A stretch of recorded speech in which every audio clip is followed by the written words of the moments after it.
Ashli Babbitt was shot and murdered by a Capitol police officer during the January 6th Capitol riots. Now, that police officer was unfortunately exonerated recently, and that sets a precedent that tells people that if they invade the Capitol, then they'll just get shot on sight. And that's not how we should treat people. That's barbaric. And it basically means that Capitol police officers can just pick and choose who's invading the Capitol and shoot them and just get away with it. So let's take a look at this video and then we'll talk more about it. And there's a big development tonight in the Capitol riot. Police have cleared the officer who shot and killed a protester, saying he acted lawfully and may have saved lawmakers' lives. CBS's Nicole Killian reports from the Capitol. These were the final moments before Ashli Babbitt was shot by a Capitol police officer as rioters tried to push their way into the Speaker's lobby outside the House chamber. Tonight, the U.S. Capitol Police announced the completion of an internal review that found the officer's conduct was lawful and within department policy and will not face internal discipline. Look at that. Look at that. The Capitol police officers did an internal investigation and found that one of their own was innocent and that nothing is wrong and that Capitol police officers don't actually look bad. What do you know? Of course they would. This is your investigation? This is barbaric. Again, this sets a precedent that Capitol police officers can shoot anyone they think is invading the Capitol. That's what the precedent is here. And that's not a good precedent to set. I don't even think police officers should have the right to just kill on sight in general, in almost every context.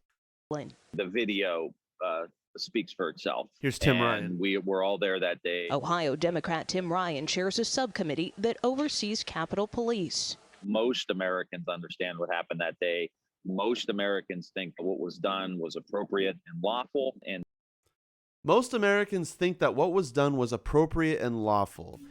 Except they're literally hiding the name of the police officer that shot Ashli Babbitt. Now you tell me, who's the officer that shot and killed George Floyd?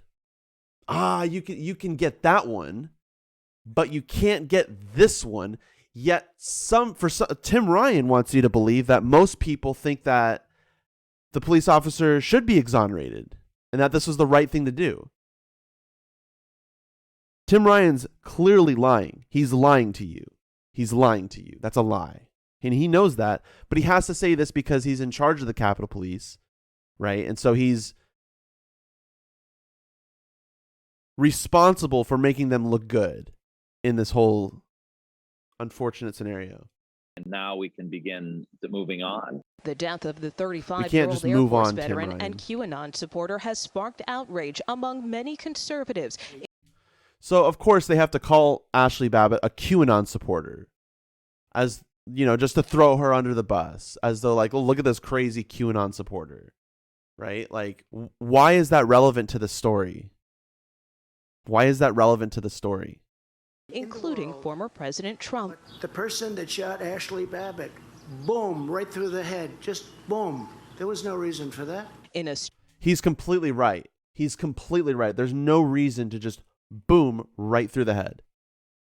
Completely correct. Statement, Babbitt's family said an investigation by the officer's own police department conducted in secret proves nothing and certainly is not an exoneration.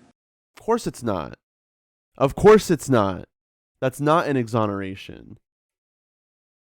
You can't exonerate yourself. Does that make sense? Are we all on the same page about that? You cannot exonerate yourself. You shouldn't be able to.